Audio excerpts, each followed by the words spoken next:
الله نحمده ونستعينه ونستغفره ونؤمن به ونتوكل عليه ونعوذ بالله من شرور أنفسنا ومن سيئات أعمالنا من يهده الله فلا مضل له ومن يضلل فلا هادي له ونشهد أن لا إله إلا الله وحده لا شريك له ونشهد أن محمدا عبده ورسوله أما بعد فأعوذ بالله من الشيطان الرجيم بسم الله الرحمن الرحيم ومن يقتل مؤمنا متعمدا فجزاؤه جهنم خالدا فيها وغضب الله عليه ولعنه وأعد له عذابا عظيما صدق الله العظيم قال النبي صلى الله تعالى عليه وسلم قتل المؤمن أعظم عند الله من زوال الدنيا أو كما قال النبي صلى الله تعالى عليه وسلم إن الله وملائكته يصلون على النبي يا أيها الذين آمنوا صلوا عليه وسلموا تسليما اللهم صل على سيدنا مولانا محمد وأنزل المقعد المقرب عندك يوم القيامة بلغ العلا بكماله كشف الدجى بجماله حسن جميع خصال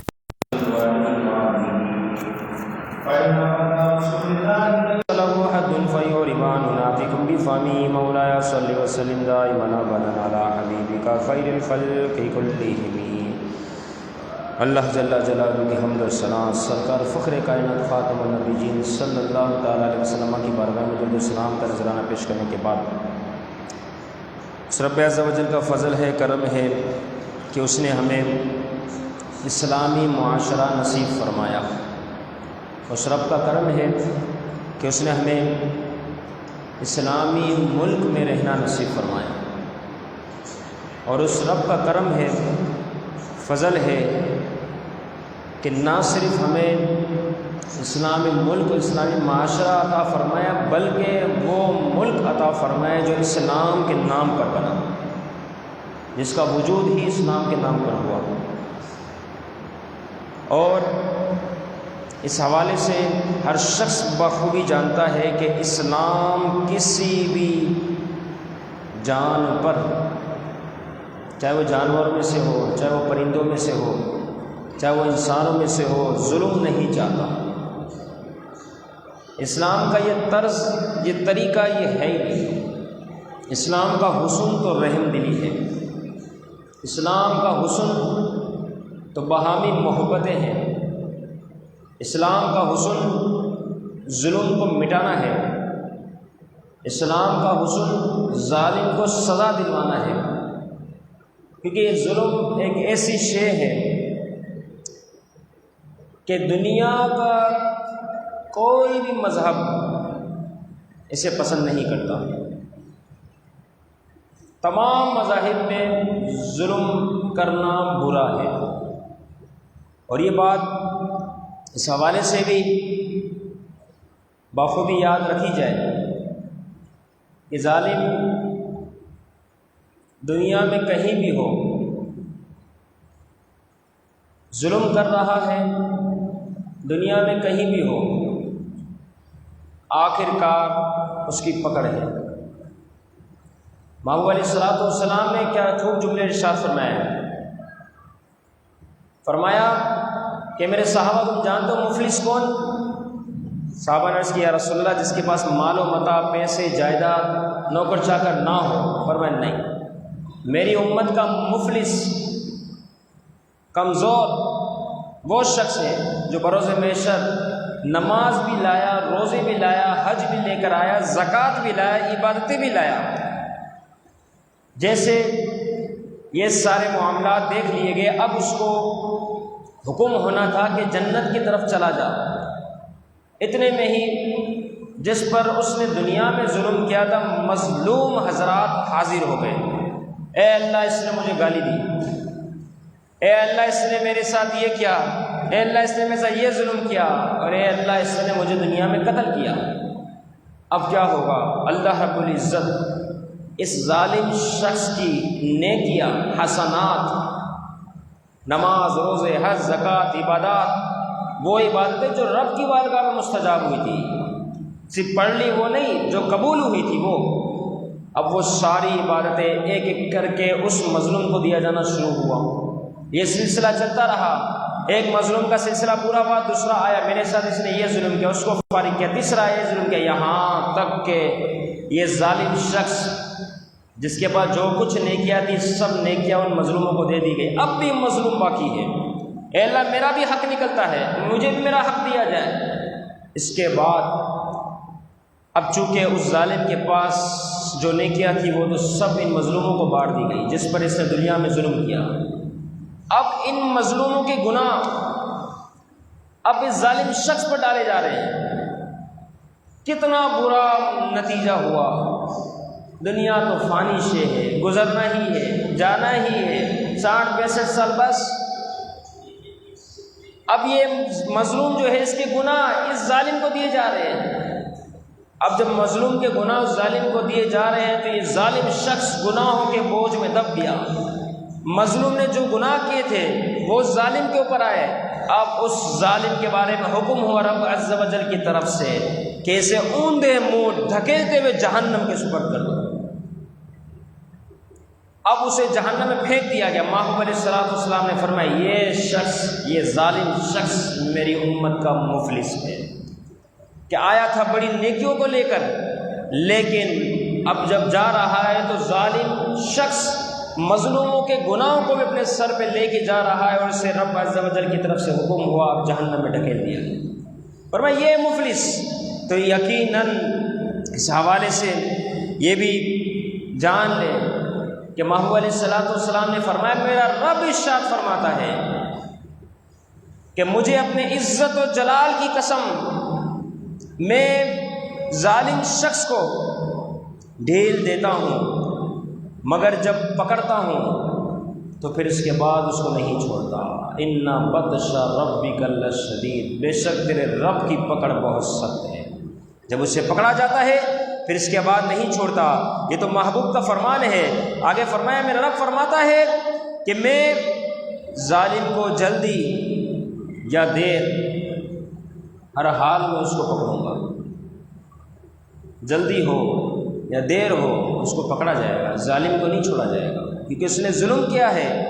یقیناً امام ذہبی نے ایک جگہ پر لکھا کہ بنی اسرائیل کا ایک شخص تھا، ایک بزرگ اس کے قریب سے گزر رہے تھے، وہ آوازیں لگا رہا تھا، اس کا بازو کٹا ہوا تھا، وہ کہہ رہا تھا کہ جو ظلم کا ارادہ کرتا ہے وہ مجھے دیکھ لے، مجھے دیکھنے والا کبھی ظلم نہ کرے، بار بار صدائے لگا رہے، جو مجھے دیکھے وہ ظلم نہ کرے، جو مجھے دیکھے وہ ظلم نہ کرے۔ بات سمجھ نہ آئی، وہ بزرگوں کے قریب چلے گئے، کیا معاملہ ہے، کیا ماجرا ہے، مجھے بتائیے۔ اس نے کہا میں اپنے کر و فر، جاؤ جلال، لشکر، بدماشی اور دیگر گنڈا گردی میں صف اول میں تھا، لوگوں سے چھینا جھپٹی کرنا میرا وتیرہ تھا، لوگوں کو تکلیف دینا میں خوشی محسوس کرتا تھا۔ جب میرا معاملہ اس قسم کا چل رہا تھا، اب کیا ہوا، ایک دن ایسا ہوا میں گھر سے نکلا، دیکھا ایک شخص جو مچھیارا تھا، مچھلی پکڑنے والا، اس کا گزر بسر ان مچھلیوں پر تھا کہ وہ پکڑتا اپنے گھر والوں کو کھلاتا۔ اس کے ہاتھ سے میں نے مچھلی چھین لی، کیونکہ میرا تو یہ طرز زندگی تھا۔ اب اس سے میں نے مچھلی چھینی، جیسے مچھلی سنی، نہ جانے اس ظالم نے جو مچھلی چھیننے والا تھا وہ نہ جانے کیسی مچھلی تھی، وہ کیا شے تھی، بہرحال اس ظالم نے اس مچھلی کو چھینا۔ اب نہ جانے مظلوم نے پیچھے کیا بات کر دی، کچھ سمجھ نہ آیا۔ پھر اس کے بعد یہ مچھلی چھین کے ظالم شخص آگے بڑھا، اچانک سے اس مچھلی نے اس کے انگوٹھے کو چبا لیا، اسے چیخ لگائی، گھر تک پہنچا، ساری رات تڑپتا رہا۔ اگلے دن طبیب کے پاس پہنچا، علاج کروانے، اس طبیب نے کہا تمہارے اس انگوٹھے میں زہر پھیل چکا ہے، لہذا سے کٹوانا ہوگا فوری طور پر۔ اب چونکہ وہ بڑا وہ عیاش پسند تھا، بہت بڑا ظالم شخص تھا، اس کو اپنے ظلم پر بڑا گمنڈ تھا۔ اب مجبوراً پھر اس کو انگوٹھا کٹوانا پڑا۔ کچھ وقت کے بعد پھر ٹھوکر لگی، دوبارہ زخم تازہ ہو گیا۔ اب کیا ہوا، تکلیف بڑی، اب انگلیاں بھی گئی، یہاں تک کہ ہاتھ کی ہتھیلی تک کٹانی پڑ گئی۔ کچھ وقت کے بعد مزید وہ تکلیف چلتی رہی، پھر اس تکلیف میں اضافہ ہوا، یہاں تک طبیب نے کہا کہ اب کوہنی تک ہاتھ کٹانا پڑے گا۔ پھر اس کے بعد اور تکلیف میں اضافہ ہوا، بے چینی کا معاملہ، سمجھ نہ آیا اس شخص کو کہ آخر کیا ہوا، تھا بہت بڑا ظالم شخص۔ آخر کار یہ ہاتھ کرتے کرتے انگلیوں سے سلسلہ چلا، ہتھیلی گئی، کوہنی گئی، اب یہ بازو تک آ گیا، اوپر تک پہنچ گیا، اب کندھے تک سلسلہ آ گیا، پورا بازو کاٹ دیا، کندھا باقی رہ گیا۔ پھر سوتا ہے، خواب میں دیکھتا ہے کوئی کہنے والا کہتا ہے اے مسکین شخص جس پر تو نے ظلم کیا، جا اس سے معافی مانگ، ورنہ کہیں ایسا نہ ہو کہ تیری انگلیاں گئی، ہتھیلی گئی، کوہنی گئی، پورا ہاتھ گیا، اب کہیں ایسا نہ ہو تیرا وجود ہی ختم ہو جائے۔ جیسے صبح ہوا، صبح ہونے کے ساتھ صبح ہوئی اور یہ بیدار ہوا اور عجیب و غریب معاملات اس کے ساتھ ہیں، فوراً سے اس شخص کو تلاش کرتا ہے، اس کے پاس جاتا ہے، اپنے معاملات سناتا ہے، زاروں قطار روتا ہے، وہ ظالم اپنے ظلم پر معافی مانگتا ہے، وہ شخص سے معافی دے دیتا ہے، پھر اس کے بعد اس شخص کو افاقہ حاصل ہو جاتا ہے۔ تو ظلم کا معاملہ، اس کا انجام اتنا برا ہے۔ یہ جو حدیث مفلسی والی بیان ہوئی کچھ دیر پہلے، اس میں کیا ذکر تھا کہ گالی دینے والا بھی جب وہ گالی دے رہا ہے وہ بھی ظلم کے معاملات میں ہے، وہ بھی ظالم شخص ہے جس نے گالی دی، اس کا بھی حساب ہوگا۔ تو کسی کو مارنا الیاذ باللہ اور کسی کو قتل کر دینا کتنا بڑا جرم ہو گیا۔ یہ نمرود جس نے 400 سال تک حکومت کی، خدائی دعویٰ تھا، جو اس کے دربار میں داخل ہوتا پہلے اسے سجدہ کرتا، کتنا ظلم کرتا تھا۔ ابراہیم علیہ السلام دربار میں حاضر ہے، کہتا ہے میں تیرا رب ہوں۔ ابراہیم علیہ السلام نے فرمایا میرا رب تو وہ ہے جو زندہ بھی کرتا ہے مارتا بھی ہے۔ کہا یہ تو میں بھی کر سکتا ہوں، کوئی مسئلہ ہی نہیں۔ ایک شخص کو بلایا جس پر پھانسی کی سزا تھی، کہا اے شخص تجھ پر پھانسی کی سزا ہے، تجھ پر موت واقع ہونے والی، جا میں تجھے زندگی دیتا ہوں، تجھے معاف کرتا ہوں۔ کہنے لگا دیکھ میں نے اسے معاف کر دیا۔ اور ایک وہ شخص جس کا کوئی قصور نہ تھا اس کو بلاتا ہے، جلاد کو حکم دیتا ہے موقع پر اس کو قتل کرو، اس کو قتل کر دیا جاتا ہے۔ کہا اس کی زندگی تھی لیکن میں نے اسے موت کی گانٹ اتار دیا، تو زندہ مردہ تو میں بھی کرتا ہوں۔ پھر ابراہیم علیہ السلام نے فرمایا میرا رب تو وہ ہے فإن اللہ یأتی بالشمس من المشرق فأتی بها من المغرب، فرمایا میرا رب تو وہ ہے جو سورج کو مشرق سے لاتا ہے، اگر تو خدا ہے جس طرح تو کہہ رہا ہے تو لا مغرب سے، سورج کو لا مغرب سے۔ فبہت الذی کفر، اس کافر کے ہوش اڑ گئے، کچھ نہ کر سکا، ظالم شخص تھا۔ ظالم کا انجام 400 سال تک بادشاہت کی، میری اور آپ کی بادشاہت یہ کرسی کتنے دنوں کی ہے؟ وہ 400 سال تک بادشاہت کرنے والا، اپنے دربار میں داخل ہونے والوں کو اپنے سامنے جھکانے والا، لیکن حال کتنا برا ہوا۔ اب کیا ہوا؟ ایک مچھر اس کے مونچھ کی جگہ پر بیٹھا، جیسے چھینک آئی وہ مچھر اندر چلا گیا، ایک مچھر نے اس کو تباہ کر دیا، برباد کر دیا۔ کتنا بڑا ظالم تھا، کتنا اپنے اوپر فخر تھا، کتنے کچھ معاملات سوچ کے بیٹھا تھا کہ جو آئے گا مجھے خدا مانے گا، سامنے سجدہ کرے گا، اتنا بڑا ظالم شخص تھا۔ حال کیا ہوا؟ ایک مچھر نے اس کا کباڑہ کر دیا، تباہ برباد کر دیا۔ اب یہ مچھر دماغ تک پہنچ گیا، اب اندر بن بناتا، اس کو تکلیف ہوتی، اچھلتا، ناچتا، نہ جانے کیا کیا کرتا۔ طبیب نے کہا علاج نہیں، اس کا کیا علاج ہو؟ کھوپڑی کھول دی جائے؟ نہیں، ممکن ہی نہیں۔ کیا علاج ہو؟ آخر کا کسی نے مشورہ دیا کہ جب یہ اس کو اس قسم کی تکلیف ہو، اپنا جوتا اٹھاؤ اس کے سر پہ مارو، تو اندر جانے والی چیز وہ جب ٹکرائے گی بیٹھ جائے گی، اس کو افاقہ ہوگا۔ آخر کار جب یہ کیا گیا اس نمرود کو سکون حاصل ہوا۔ پھر کیا ہوا؟ محل میں تمام جگہوں پر جہاں پنکھے ہوتے ہیں، ایسی جس طرح ہمیں پنکھے نظر آتے اس طرح اس کے محل میں جوتے لٹکتے، جو آتا پہلے یہ شخص کہتا تھا کہ مجھے سجدہ کرو، اب یہی وہ شخص ہے کہ جو آ رہا ہے اس کے پاس وہی جوتے جو لٹک رہے ہیں اس کے سر پہ مارتے، پھر اس سے بات کرتے۔ اللہ نے اسے کتنا ذلیل و رسوا کر دیا۔ وجہ کیا بنی؟ ظلم کرتا تھا، ظالم شخص تھا۔ تو ظالم اپنے انجام کو پوچھتا ہے، یقیناً مظلوم کی آہ سے بچو۔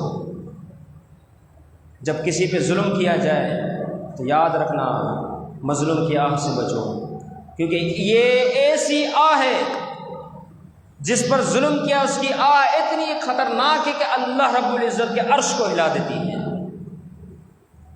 کیا سمجھتے ہیں ظلم کرنے والے بچ جائیں گے؟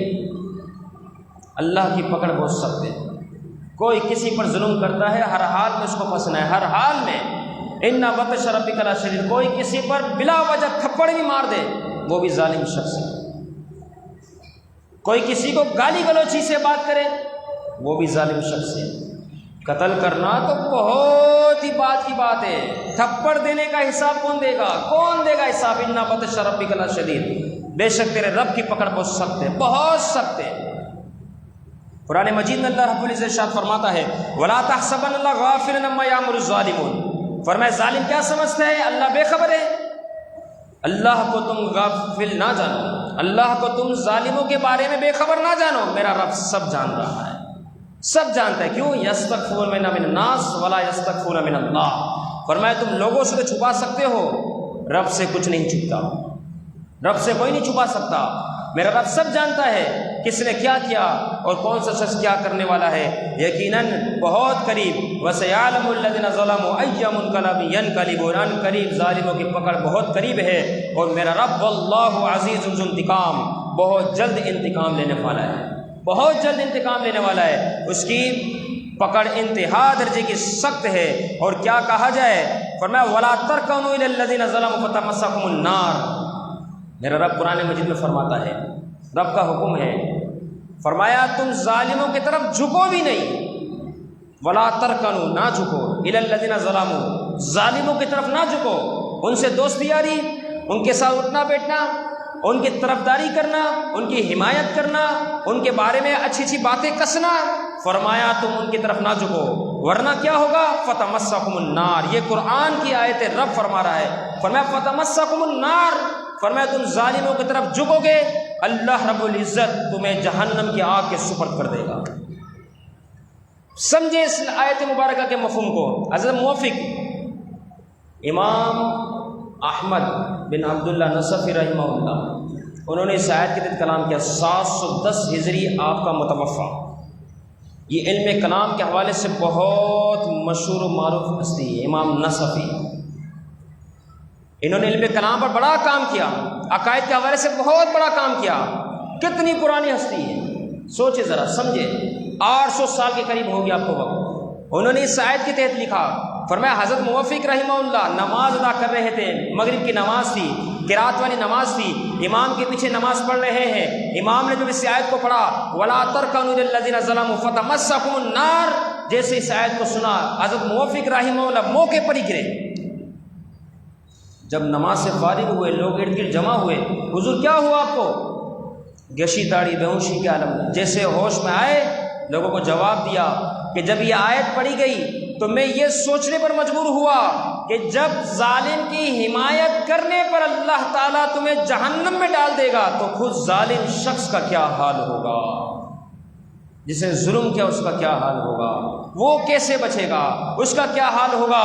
بس اس حوالے سے جب میں نے غور و فکر کیا تو مجھ پر کب کبھی طاری ہو گئی۔ اسی طریقے سے فرمایا وَمَن يَقْتُلْ مُؤْمِنًا مُتَعَمِّدًا، جس شخص نے کسی مسلمان کو ناحق قتل کیا، جان بوجھ کے قتل، یہ قرآن مجید کی آیت مبارکہ ہے، یہ ان کے ترجمے ہیں، مفسر کرام زندگی بھر لکھ کے چلے گئے، میرا منہ بند ہو سکتا ہے، آپ لوگوں کا منہ بند ہو سکتا ہے، لوگوں کا منہ بند کروایا جا سکتا ہے، قرآن کی آیت، اس کی تفسیر، اس کو کون روک سکتا ہے، اس کو کون بند کروا سکتا ہے؟ قرآن مجید کا واضح حکم ہے، واضح، ظالم اب بھی سوچ لے، اب بھی سمجھ لے، مرنا برحق ہے، قبر کے سپرد ہونا ہے، لیکن سوچ لے اس بات کو، قرآن میں اللہ کیا فرماتا ہے، ایمان والوں کی کیا شان ہے۔ فرمایا وَمَن يَقْتُلْ مُؤْمِنًا مُتَعَمِّدًا، جس شخص نے کسی ایمان والے شخص کو جان بوجھ کے قتل کیا، فَجَزَاؤُهُ جَهَنَّمُ خَالِدًا فِيهَا، میرا رب فرماتا ہے اس کی جزا یہ ہے کہ ہمیشہ ہمیشہ جہنم میں رہے گا۔ ایک کو قتل کرنے والا، ایک کو فقط، اور جس نے اس سے بڑا ظلم کر دیا، مفسر کلام نے خالدن فیہا کے تحت کلام کیا اور لکھا، فرمایا مسلمان کو مارنا، اگر کسی نے حلال جان کر، ذرا توجہ کے ساتھ اس بات کو سنیں، فرمایا مسلمان کو کسی نے مارا، اس کے قتل کو حلال جانا جبکہ وہ ناحق شخص تھا، شریعت اس کی جان کی حفاظت کرتی تھی، ناحق قتل کیا، قتل کرنے والے نے، قاتل شخص نے حلال جان کر اس پر گولیاں چلائی، حلال جان کر اس کو قتل کیا جبکہ وہ شخص ناحق تھا، فرمایا ایسا شخص دائرہ اسلام سے باہر ہو گیا، ایسا شخص کافر ہو گیا۔ اب میرا رب نہ اس کی نفل قبول فرمائے نہ اس کے فرض قبول فرمائے، کیونکہ وہ شخص اسلام سے باہر ہو گیا۔ یہ قرآن مجید کی آیت اور اس کی تفسیر ہے۔ اٹھائے اس قرآن مجید کہ اس آیت کو، اس کے تحت مفسر کرام نے جو کلام کیا اس کو پڑھے، ایک دو نہیں، تقریباً سارے مفسرین کرام نے لکھا حلال جا کر کسی مسلمان کا قتل کرنا متعمدن، قرآن میں اللہ فرما رہا جان بوجھ کے، ایسا شخص کفر پر آ گیا۔ اور حرام جان کر بھی کوئی قتل کر رہا ہے، فرمایا ایسا شخص بھی کبیرہ گناہ کا مستحق ہوا۔ پھر کیا ہوگا؟ فرمایا خالدن فیہا کے تحت درس و دراز، عرص و دراز تک ایسے شخص کو جہنم کے سپرد کر دیا جائے گا، عرص و دراز تک۔ یقیناً ہم اتنے کمزور ہیں، خلق الانسان ضعیفا، بہت کمزور ہیں ہم، بہت کمزور ہیں ہم، ذرہ برابر بھی آگ کی تپش برداشت نہیں کر سکتے ہیں۔ تو سوچے جب جہنم کے سپرد کیا جائے گا، وہاں کون بچانے آئے گا؟ وہاں کسی کی طرفداری چلے گی؟ وہاں کون سی سورس لگے گی؟ وہاں کون سی عدالتیں ہوگی؟ وہاں تو جس نے جو کیا ہے جسم کے اعضاء خود بیان کر دیں گے، یہ شخص یہ کرنے والا تھا، یہ شخص یہ کرنے والا تھا۔ یستخفون من الناس ولا یستخفون من اللہ، دنیا میں تم لوگوں سے چھپا سکتے ہو، وہاں پر کون کسے چھپائے گا؟ وہاں تو میرا رب سب جان رہا ہے۔ فرمایا تم لوگوں سے چھپاؤ، چھپ سکتا ہے، اللہ سے کچھ نہیں چھپتا، وہ تو سب دیکھ رہا ہے۔ یقیناً فیصلہ ہوگا۔ ترمذی شریف کے اندر حدیث مبارکہ فرمایا دنیا و آخرت، یعنی زمین و آسمان، جس طرح دنیا و آخرت ہے، فرمایا زمین و آسمان کی ساری مخلوق کتنی ہوگی؟ کوئی گن ہی نہیں سکتا۔ محبوب نے فرمایا زمین و آسمان کی ساری مخلوق کسی ایک مسلمان کے قتل میں شریک ہو جائے تو میرا رب زمین و آسمان کی ساری مخلوق کو اوندھا کر کے جہنم میں ڈال دے گا۔ اگر ایک شخص کے قتل میں ساری جمع ہو جائے تو فرمایا سب کو جہنم میں سپرد کر دے گا، کیونکہ میرے رب کے یہاں ظلم کی کوئی معافی نہیں۔ ان اللہ لا یحب الظالمین، اللہ تعالیٰ ظالموں کو پسند نہیں فرماتا، قتل کرنے والوں کو پسند نہیں فرماتا۔ جب رب ہی ناپسند کر دے تو میری اور آپ کی پسند کیا معنی رکھتی ہے؟ تو فرمایا یہ اتنا سخت حکم ہے۔ اسی طریقے سے فرمایا محبوب علیہ الصلوۃ والسلام نے فرمایا قتل المؤمن اعظم عند اللہ من زوال الدنیا، کما قال النبی صلی اللہ علیہ وسلم، فرمایا کہ یہ جو دنیا کی رونقیں ہیں، دنیا کی بہاریں ہیں، فرمایا مومن کا قتل ساری دنیا کو اگر برباد کر دیا جائے، فرمایا اس سے بھی زیادہ برا ہے، اس سے بھی زیادہ برا، ساری دنیا اگر جلا دی جائے، برباد کر دی جائے، فرمایا اس سے بھی زیادہ برا کیا ہے؟ فرمایا مومن کو قتل کرنا۔ تو کتنا بڑا جرم ہو گیا اور کرنے والوں نے کر لیا۔ کس قسم کے معاملات ہو گئے؟ ظلم کا معاملہ۔ یہ ایسا نہیں، میں نے جیسے پہلے بھی عرض کیا، گالی دینا بھی جرم، تھپڑ مارنا بھی جرم، کسی کی دل آزاری کرنا یہ بھی جرم۔ فرمایا یہ سارے جرم ہے، یہ سارے ظلم ہے، اور ان تمام کے اوپر بروز محشر حساب دینا پڑے گا۔ اور مومن کی جان کی کیا عزت ہے، کیا حیثیت ہے، کیا مرتبہ ہے، اللہ نے مومن کو کیا شان عطا فرمائی ہے، ابن ماجہ شریف کی حدیث ہے۔ اس حدیث کو ہمیشہ یاد رکھیں، نہ آپ کسی کو گالی دینا پسند کریں گے، نہ آپ کسی سے بد کلامی کرنا پسند کریں گے، نہ آپ کسی کے بارے میں غلط جملے کسیں گے، مارنا تو بہت دور کی بات ہے، تھپڑ مارنا تک پسند نہیں کریں گے۔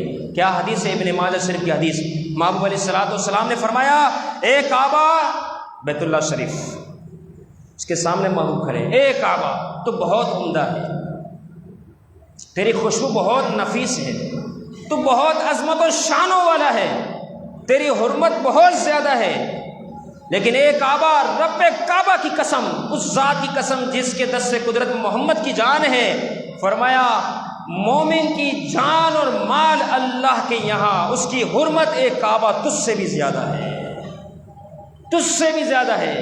مومن کی جان و مال کی حرمت اللہ کے یہاں اے کعبۃ اللہ شریف تجھ سے بھی زیادہ ہے۔ تو کعبے کی کتنی حرمت ہے، کتنی عزت ہے؟ فرمایا مومن کی جان و مال کی عزت اللہ کے اس سے بھی زیادہ ہے۔ اب آپ سمجھ لیں کہ مومن کوئی مومن ہلکی شے نہیں، مسلمان کوئی ہلکی طاقت نہیں رکھتا۔ جس نے کلمہ پڑھا، محبوب سے عشق رکھتا ہے، عاشق رسول ہے، صحیح العقیدہ رکھنے والا مسلمان ہے، اس کی جان کتنی عزت ہے کہ بیت اللہ شریف کی حرمت سے بھی زیادہ محبوب فرما رہے ہیں مومن تیری عزت ہے۔ تو سوچے جو اس کو تھپڑ مارے، سوچے جو اس کو گالی دے، اس کا حال کتنا برا ہونے والا ہے، کتنا برا ہو سکتا ہے۔ ایک بزرگ نے لکھ دیا، فرمایا میں نے دو شخصوں کو کبھی نہ پایا، نمبر ایک وہ شخص ہے جس نے اللہ کی راہ میں خیرات کی ہو اور وہ فقیر ہو جائے، فرمایا میں نے نہ پایا۔ فرمایا دوسرا شخص وہ ہے جس نے کسی پر ظلم کیا ہو اور اللہ نے اسے دنیا میں نہ پکڑا ہو، فرمایا ایسے شخص کو میں نے نہیں دیکھا۔ دنیا کے عذاب تو الگ ہی الگ ہے، وہ تو ملنے ہی ملنے ہیں، رب کا وعدہ ہے، ظالم شخص بچ نہیں سکتا، مظلوم کی آہ ہر حال میں قبول ہی قبول ہے۔ تو پھر دنیا تو گئی، اور آخرت کے نظارے تو سارے آپ کو بتا دیے گئے کہ کتنا عذاب ہونے والا ہے، کتنا عذاب ہو سکتا ہے۔ سفیان ثوری رحمہ اللہ سے کسی نے پوچھ لیا، فرمایا ایک شخص ظالم تھا اور وہ جنگل میں تھا اور قریب الموت تھا، ان قریب مرنے والا تھا، لیکن تھا بڑا ظالم، پانی کے لیے ترس رہا تھا، میرے پاس پانی تھا تو میں کیا اسے پانی پلا دوں؟ سفیان ثوری رحمہ اللہ کیا فرماتے ہیں؟ فرماتے ہیں ظالم شخص، ظلم کرنے والا شخص قریب الموت تھا، ہے جنگل میں ہے، تجھ سے پانی مانگ رہا ہے، تو جانتا ہے اگر تجھ سے پانی دے یہ شخص بچ جائے، فرمایا پھر بھی تجھ پہ لازم ہے تو اسے شخص کو پانی نہ دے یہاں تک کہ یہ ظلم ہی کی حالت میں واصل جہنم ہو جائے، مر جائے تو اس کو پانی نہ پلا۔ کیوں؟ کیا وجہ؟ فرمایا ظلم کرنے والا ہے، میرا رب تو زمین سے فساد ختم کرتا ہے، یہ تو فساد کرنے والا ہے، لہذا ظالم کی اس حوالے سے کوئی بخشش نہیں، اس پہ کوئی ترس نہیں، فرمایا اس کو اسی حال میں مرنے دیا جائے کہ مر جائے۔ یہ بزرگان دین کے اقوال ہے، لیکن افسوس، صد افسوس، مسلمان کا قتل ہمارے نزدیک کوئی حیثیت نہیں رکھتا۔ سوچے کیا کریں گے، سمجھے اس بات کو، یہ قرآن و حدیث کے جو حوالے دیے گئے، سوچے ہم ذرا ایک معمولی سی کوئی تکلیف پہنچے ہم اسے برداشت نہیں کر سکتے، تو جب رب کو ناراض کر دیا تو کہاں بچیں گے؟ کہاں بچیں گے؟ کیسے بچ سکتے ہیں؟ اور یہ بات یاد رکھنا، کسی کہنے والے نے کہا ہزاروں ظلم ہو مظلوم پر تو چپ رہتی ہے دنیا، ہزاروں ظلم ہو مظلوم پر تو چپ رہتی ہے دنیا، اگر مظلوم کچھ بولے تو اسے دہشت گرد کہتی ہے۔ یہ ہمارا آج کا رواج بن چکا۔ آخری بات عرض کر کے گفتگو ختم، یہ سمجھ لے، سوچ لے اس بات کو کہ کیا کہنے والا ہوں میں، خوب غور و فکر کرے اس جملے کے اوپر کہ کیا بات سمجھ آتی ہے۔ فرمایا اللہ تجھے ظالم سے بچا سکتا ہے یا نہیں؟ مسئلہ ہی نہیں، میرا رب چاہے گا بچ جائے گا، مکافات عمل ہے، اس کی پکڑ بہت سخت ہے، لیکن وہ چاہے تو ظالم سے بچا لے۔ اللہ تجھے ظالم سے بچا سکتا ہے مگر ظالم تجھے اللہ سے نہیں بچا سکتا، ظالم تجھے اللہ سے نہیں بچا سکتا۔ اللہ تجھے ظالم سے بچا سکتا ہے لیکن ظالم تجھے اللہ سے کس طرح بچائے گا؟ اس کی پکڑ بہت سخت ہے، وہ تجھے اللہ سے نہیں بچا سکتا۔ کہ آج اگر جس طریقے سے پوری دنیا میں مسلمانوں کا حال کیا جا رہا ہے تو کوئی نہ کوئی ایسا ہے جو آرڈر دیتا ہے، تو اس حوالے سے یہ جملہ ہے کہ تو کیا کرے گا؟ اگر تو ظلم کی بنیاد پر ہے تو اگر ظلم چھوڑ دے تو ظالم کو تو اللہ بچا ہی لے گا۔ کس حوالے سے؟ فرمایا نہ، یہ جو ظلم کرنے والا ہے نا، کیونکہ میرے رب نے اس کے بارے میں فرما دیا ان بطش ربک لشدید، بے شک تیرے رب کی پکڑ بہت سخت ہے، تو ان کا حال اتنا برا ہے کہ ظالم کیسے اللہ سے بچے گا؟ ظلم کرنے والا اللہ سے کیسے بچ سکتا ہے؟ کیونکہ اس کے بارے میں تو واضح طور پر قرآن مجید میں وعید موجود ہے، جس کے بارے میں آپ کو تفصیل سے آگاہ کیا گیا۔ تو ظالم اپنی خیر بنائے، کب تک بچے گا؟ لیکن جہاں پر جس حوالے سے بھی ظلم ہوا، میں نے پہلے بھی عرض کیا، کسی نے کسی کو تھپڑ مارا، اس سے پہلے کہ روح قبض ہو اور یہ سارے عذابات کا سلسلہ ہو، کسی نے کسی کو گالی دی، اسے بھی چاہیے، کسی نے کسی کی دل آزاری کی، اسے بھی چاہیے، کہیں ایسا نہ ہو کہ نامہ اعمال میں ہمارے حوالے سے بھی لکھ دیا جائے یہ ظالم ہے، لہذا اس سے معافی مانگی جائے، اس سے معافی تلافی کی جائے، اور اس کے ساتھ خوش اسلوبی کے ساتھ اس سے یہ کیا جائے کہ ہم نے جو اپنا جرم کیا ہم اس سے معافی مانگتے ہیں، کیونکہ اگر یہ معاف کرے گا تو رب کی پکڑ سے تم بچو گے، ورنہ ان بطش ربک لشدید، بے شک تیرے رب کی پکڑ بہت سخت ہے۔ اللہ تعالیٰ ہمیں ظالموں کے شر سے محفوظ فرمائے، ظلم کرنے سے محفوظ فرمائے۔ مسلمانوں کی جان بہت قیمتی ہے، اللہ تعالیٰ مسلمانوں کی جانوں کی حفاظت فرمائے۔ وما علینا الا البلاغ۔